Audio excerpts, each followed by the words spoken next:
Bismillahirrahmanirrahim. Kita mulai. Kita lihat apa yang ada dalam kepala gagasan Sayyid Jamaluddin Afghani. Yang pertama, kegelisahannya. Jadi kegelisahannya hampir semua tokoh modern nanti kegelisahannya mirip-mirip. Ya intinya satu, kita sedang kalah habis-habisan dalam peradaban hari ini. Sumbernya apa? Yang pertama internal ya. Yang pertama umat Islam itu kehilangan ajaran Islamnya yang otentik. Jadi kenapa kehilangan ajaran Islam yang otentik? Karena hampir semua tersekat-sekat dalam aliran, dalam madhab. Tersekat-sekat dalam kelompok-kelompok. Jadi itu yang pertama. Karakter ini nanti ditambah ciri yang kedua, yaitu statis atau jumud. Sudah tersekat-sekat, statis. Bahkan dideklarasikan bahwa pintu ijtihad sudah ditutup, sudah selesai. Saya tidak tahu pintunya ada di sebelah mana, tapi katanya terus ditutup. Itu kan membuat orang tidak bisa move on. Yus, pokoknya mau nggak mau harus di situ. Jadi tersekat-sekat, terpecah-pecah, dan jumud. Sebenarnya sampai hari ini penyakit ini belum sembuh. Kalian tidak cukup jadi muslim saja, tapi muslim aliran apa? Bahkan tidak cukup aliran apa, sub-aliran apa? Mungkin ada di bawahnya lagi sub-aliran apa. Kadang aliran itu yang tokohnya siapa. Lama-lama wajahnya Islam hilang. Yang kelihatan hanya kotak-kotaknya, kehilangan otentisitas. Itu yang digelisahkan pertama oleh Afghani. Jadi padahal Islam itu luar biasa. Dia punya karakter sesuai soleh likulli zaman wa makan. Tapi kita sendiri yang bikin Islam itu out of date. Islam jadi kadaluarsa. Barang mandek itu kan lama-lama kadaluarsa. Kita tidak lagi ngikuti zaman. Orang ngomong apa, kita masih sibuk apa. Orang sudah ngomong cloning, kita masih sibuk syarat sahnya wudhu dan yang membatalkan wudhu. Dan itu pun gegeran rame, aliran apa dulu. Tidak salah, cuma kita jumud di situ. Tidak berkembang. Apalagi terus konfliknya itu. Kalau sudah kotak-kotak kan mesti lirik-lirikan. Kotaknya siapa yang lebih bagus. Dan biasanya cara kita untuk menang dalam persaingan antar kotak ini tidak dengan menunjukkan bagusnya kotak kita, tapi dengan membongkar jeleknya kotak yang lain. Itu yang sering terjadi hari ini kan.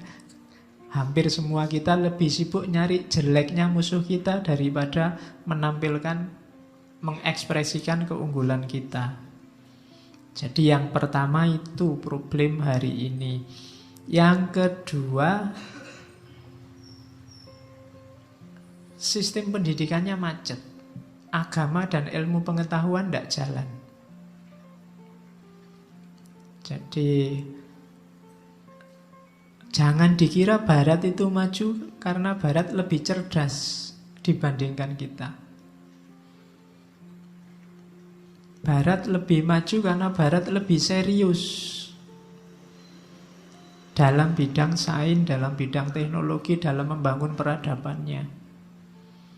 Kita yang agak kurang serius. Kita selalu setengah-setengah. Kalian aja kadang-kadang sudah sampai S2 apa jangan-jangan sampai S3 misalnya, sudah S3 filsafat, kalau ditanya, wah berarti pinter filsafat. Tidak tahu Pak saya. Kelihatannya ya masih belum ngerti apa-apa. Kamu aja tidak pede loh sama ilmumu sendiri. Apalagi yang tidak kuliah, yang tidak sekolah. Kita kurang serius. Dan itu yang dikeluhkan oleh Afghani. Apalagi ada yang ketiga, salah mendefinisikan kodok kodar. Kodok kodar didefinisikan takdir gitu aja kan. Dalam bahasa Indonesia kan juga percaya pada kodok dan kodar. Di bukunya anak-anak SD terjemahannya simpel, percaya pada takdir. Dan takdir definisinya juga simpel. Segala sesuatu ditetapkan oleh Allah, terus akhirnya apa? Disikapi fatalistik. Berarti semua sudah takdir dari Allah. Kalau sekarang Barat maju, ya memang takdirnya begitu. Ujian bagi umat Islam. Kalau diuji, yang kita lakukan apa? Sabar. Iya kan? Selama ini kan yang diajarkan ke kita itu. Tenang aja, Barat maju di dunia, besok kita bahagia di akhirat. Teori kita kan selalu begitu. Jadi kita salah menyikapi takdir. Umat Islam jadi fatalis. Tidak tangguh mentalnya untuk berjuang. Itu problem yang ketiga. Yang keempat, ini ada hadis. Ada banyak hadis yang konotasinya zaman itu semakin kesini semakin jelek. Dan puncaknya kejelekan itu besok kalau mau kiamat.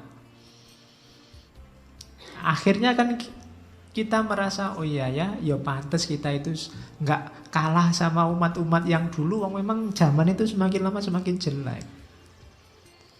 Generasi terbaik adalah generasi zaman Nabi. Terus setelah itu ranking 2, ranking 3. Jadi kita ini sudah ranking sekian. Jadi ya memang takdirnya begitu. Nah kan, kita menyikapi hadisnya juga secara fatalistik. Kalau hari ini memang mau kiamat, ya berarti generasi paling jelek itu generasi sebelum kiamat. Jangan-jangan kita termasuk di situ. Oh ya enggak apa-apa Pak, takdirnya memang begitu. Ya kan, cara berpikir kita begitu. Terus ini lagi yang selanjutnya, ukhuwah Islamiyah, persaudaraan kita lemah. Kenapa lemah? Kotak-kotak tadi. Jadi kita lebih fanatik pada kotak-kotak yang mengungkung kita. Dan ini coba lihat ya, perdebatan-perdebatan sekeliling kita hari ini yang macam-macam itu. Biasanya orang yang di kubu A, gagasannya selalu ke situ. Yang di kubu B, ya gagasannya selalu mendukung kubu B. Jadi kalau meskipun kita saudara, tapi ketika beda, ya cara berpikirnya selalu konflik. Jadi persaudaraan kita lemah. Masa hanya gara-gara puisi satu aja ndak karu-karuan. Kita lemah. Gara-gara beda pilihan, kan biasa orang milih. Ada yang cocok dengan tokoh A, ada yang cocok dengan tokoh B. Tapi ya itu jadi klaster baru sekarang yang memecah kita. Jangan-jangan pilihan channel TV nanti bisa memecah kita. Pilihan klub sepak bola memecah kita. Yang nggak penting itu bisa memecah kita. Apalagi yang penting-penting. Itu yang bikin kita lemah. Yang berkumpul hari ini itu coba dicek, ayo diidentifikasi satu-satu. Itu mesti nanti begitu ngerti, oh ternyata dia dari grup itu ya, berarti tidak deket-deket mesti gitu. Oh ini HMI itu, wah beto aku PMII. Ya, mesti ngono. Akhirnya nanti ke situ. Ketika ngerti dia laisa minna, terus jadi ada jarak. Mending gak ngerti kayak gini, ngumpul jadi satu, rebutan teh, rebutan kopi. Tapi begitu ngerti, nanti ngeblok di sana grupnya aliran apa, di sini bisa grupnya aliran apa. Itu watak kita yang disesalkan oleh Afghani. Oke. Terus yang terakhir adalah perilaku politik kita. Jadi ada pemerintahan yang absolut, ada pemerintah yang tidak bisa dipercaya, ada urusan militer yang dicuekin, ada urusan administrasi yang diserahkan pada ahlinya, mungkin karena KKN, pertimbangan keluarga, dan macam-macam. Problem-problem politik.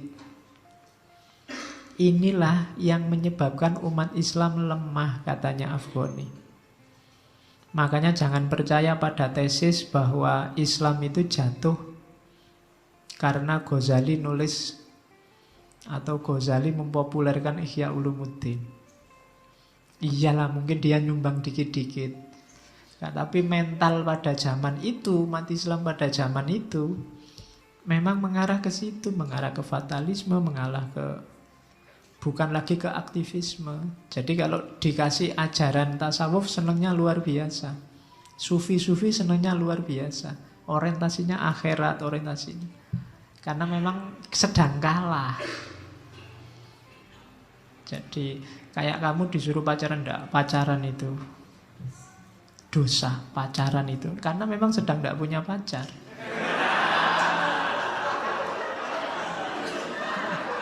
Iya. Iya kan? Tapi iya. Nek duwe pacar orang ngono. Kita kan harus saling mengenal, Pak. Demi ngono mesti alasan nih. Sama, wong sudah kalah diomongi, tenang aja. Dunia sijnul mukmin. Dunia adalah penjara bagi umat mukmin. Ah ya bener itu. Makanya kita nggak perlu kemerungsung di dunia ini, ya sudah. Makanya saya bilang kemarin itu bukan salah nasihatnya, salah ruang dan waktunya, salah senjatanya. Kan dulu pernah saya bilang, kalau orang males jangan dinasehati, disuruh sabar. Orangnya malas dinasehati, sabar aja mas. Nanti kalau sukses ya datang sendiri suksesnya, ya tambah males. Gitu. Kalau orang ambisius, orang kemerungsung itu baru kamu sabar. Tapi kalau orang malas ya jangan sabar. Oke, jadi salah ngasih formula. Nah itu yang dilihat oleh Afghani. Umat Islam penyakitnya ini loh, awas salah ngasih obat. Kalau mental kayak gini dikasih yang ukhrawi, yang tasawuf, tidak salah tasawufnya, cuma belum waktunya, suntikannya salah. Bukan itu harusnya. Belum lagi eksternal. Ini musuh kita kuat loh zaman itu ya. Musuh kita ini barat. Hampir semua kita hari ini dijajah. Barat itu katanya Afghani, mereka memang beda-beda kebangsaan, beda keturunan, tapi kalau sudah punya musuh bersama namanya Islam, mereka bisa bersatu, katanya Afghani. Ini yang dibaca Afghani zaman itu.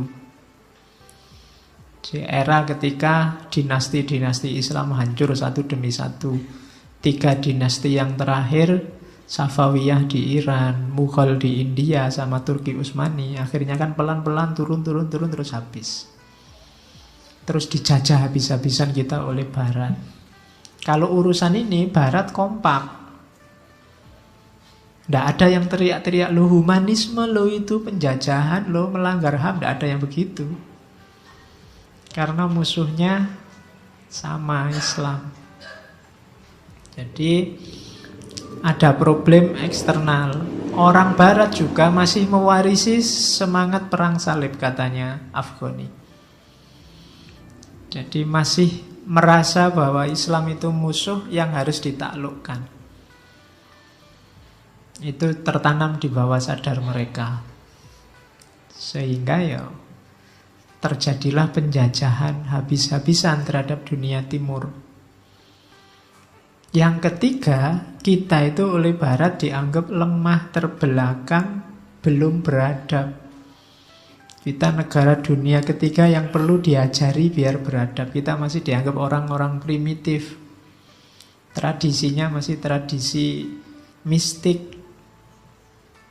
Perlu maju lagi. Nah, itu Barat memandang kita begitu. Jadi Islam itu lemah. Kenyataannya memang lemah. Islam itu kurang beradab. Bagi orang Barat memang begitu.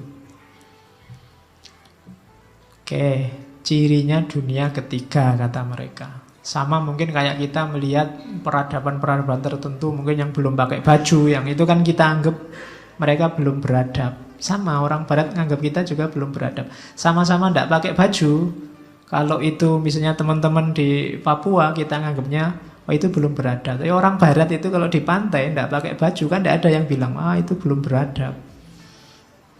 Meskipun mereka tidak pakai baju tapi karena barat, ya itulah ciri peradaban yang sudah maju.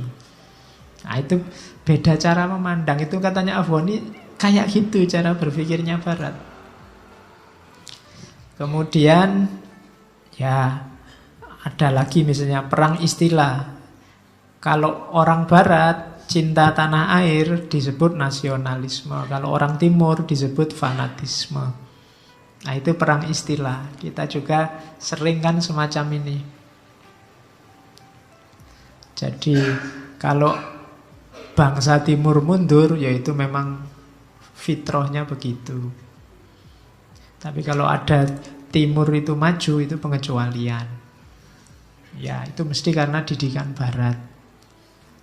Kalau kita kan sering begitu. Di Indonesia yang bagus-bagus, itu untung loh itu warisannya Belanda dulu. Nah, yang jelek-jelek dianggap warisan kita. Itu cara berpikir inferior. Sama kayak kalian hari ini, saya sering cerita bagaimana dunia pendidikan hari ini hampir semua mahasiswa mewarisi mental penjajah. Semua ingin jadi PNS. Kalau ada lowongan PNS, yang dicari satu orang yang daftar 5.000 orang. Ini kan sebenarnya dulu yang namanya PNS, pegawai negeri itu kan memang diciptakan oleh Belanda untuk bantu mereka ngurusi administrasi di negara jajahannya. Tapi terus sampai hari ini kalian masih mewarisi mental jajahan itu. Padahal dari PNS itu kan jadi buruh, jadi pegawainya pemerintah. Nah, itu yang mental inferior kita hari ini. Jangankan itu, kadang-kadang kita papasan sama bule aja di Malioboro apa di Bali ya rada mengkeret kan, kamu mundur-mundur. Diajak ngobrol, kenapa kok mundur-mundur? Khawatir diajak ngomong bahasa Inggris. Kadang-kadang begitu, mentalnya inferior. Padahal mungkin ya yang bule kesini itu mungkin levelnya jauh di bawah kalian. Mungkin mereka ya hanya pekerja biasa, tapi kamu lihat kulitnya putih bule, wah mesti. Itu mental inferior. Itu dikeluhkan oleh Afghani sejak awal abad 19. Hari ini kalian masih kayak begitu. Mentalnya inferior. Oke, klub sepak bola aja idolamu ya barat kan, Eropa. Ya. Kalau ditanya klubnya sendiri tidak ada. Kamu mau bilang idolanya PSS itu mungkin sambil diam-diam, tidak diupload, pokoknya seneng kan wae. Tapi kalau idolanya Barcelona, MU, Manchester City, Liverpool, kamu gaya, kamu tidak beli jaketnya segala, beli kaosnya segala, dengan bangganya. Itu kadang-kadang mental-mental inferior. Oke, padahal apa sih bedanya sepak bola Indonesia sama Eropa? Paling kan kalau ditandingkan yang satu menang satu kalah, cuma itu aja kan. Lah ya yang lain kan sama aja ya, orangnya sama-sama. Kalau main ya sama 11-nya, sama ada wasitnya, sama ada pelatihnya, podo wae. Ya antara kalahan sama menangan kan gitu aja. Cuma mental inferior ini yang susah. Jangan-jangan ini yang bikin kita gampang kalah. Kalau sudah mau tanding inferior duluan, aduh lawannya kok Eropa, mesti kalah, mesti ngono dhisik. Pemainnya juga begitu. Akhirnya tidak berani tanding. Katanya Afghani, kemunduran yang dialami oleh umat Islam, yang pertama karena mereka meninggalkan ajaran Islam. Tadi ya sudah kita rinci. Yang kedua karena pemahaman kodok-kodar yang salah, menjadi fatalisme. Yang ketiga keliru memahami hadis. Maka jalan keluarnya adalah ilmu, melenyapkan pengertian yang salah, kemudian kembali kepada Islam yang benar. Maka harus banyak belajar, harus banyak ngaji. Biar semua masalah ini terselesaikan. Jadi problem banyak yang di atas tadi, jalan keluar pertama adalah ilmu. Segala masalahmu, coba kamu cek ya, ada problem sosial apa yang ada di dunia Islam Indonesia hari ini.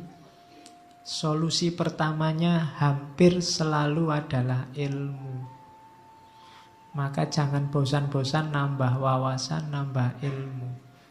Solusi dari semua persoalan kita ada di ilmu.